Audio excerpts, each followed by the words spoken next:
નાનપુરા નાવડી ઓવારા ખાતે નમામી તાપી કાર્યક્રમનું આયોજન કરવામાં આવ્યું હતું, જેમાં ગૃહ રાજ્યમંત્રી હર્ષ સંઘવી અને પ્રદેશ અધ્યક્ષ સી.આર. પાટીલ ઉપસ્થિત રહ્યા હતા.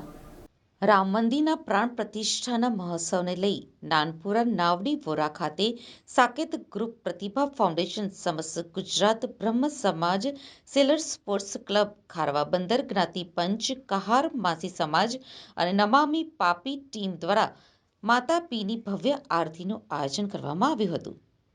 આ કાર્યક્રમમાં મોટી સંખ્યામાં શહેરીજનો ઉમટી પડ્યા હતા અને કાર્યક્રમમાં ગૃહમંત્રી હર્ષ સંઘવી અને ભાજપા પ્રદેશ અધ્યક્ષ સી.આર. પાટીલ પણ ઉપસ્થિત રહ્યા હતા.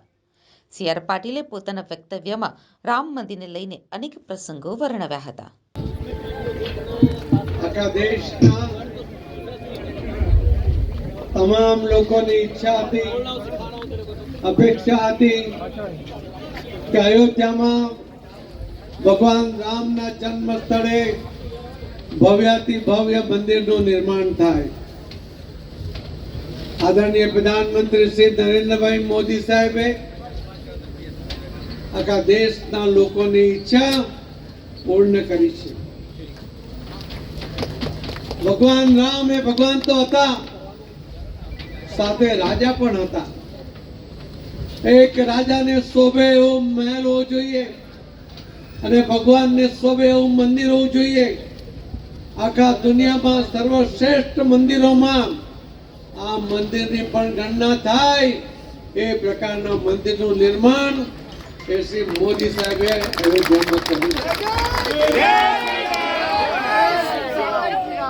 આખો દેશ અને દુનિયામાં જ્યાં પણ હિન્દુ ભાઈ બહેનો રહે છે, તમામ એ આજે રામમય બની ગયા છે. બાળક હોય કે વડીલ, દરેક જણના મોઢામાં એક જ શબ્દ છે, જય શ્રી રામ. આ જે શબ્દ છે એક સંગઠિત બધાને કરે છે. બધા જ ભેદભાવ એ ભૂલાવે છે. જાતિવાદ હોય કે ભાષાવાદ, આ તમામ ગરીબ હોય કે તવંગર, આ બધાની વચ્ચેનો ભેદ અગર કોઈ શબ્દોથી એ લુપ્ત થતો હોય, દૂર થતો હોય તો એ શબ્દ છે જય શ્રી રામ. આદરણીય પ્રધાનમંત્રી નરેન્દ્ર મોદી સાહેબે અનુષ્ઠાન કર્યા 11 દિવસ સુધી પાઠ ઉપર સૂઈને એમણે અલગ અલગ જગ્યાએ આખી જે રામની સિરીઝ છે એ સિરીઝના દર્શન કરીને આખા દુનિયાને મેસેજ આપ્યો છે કે ભારત દેશનો વડાપ્રધાન કેવો હોય કે જે સનાતન ધર્મની રક્ષા માટે બધું જ કરી છૂટે એ પ્રકારનો હોય.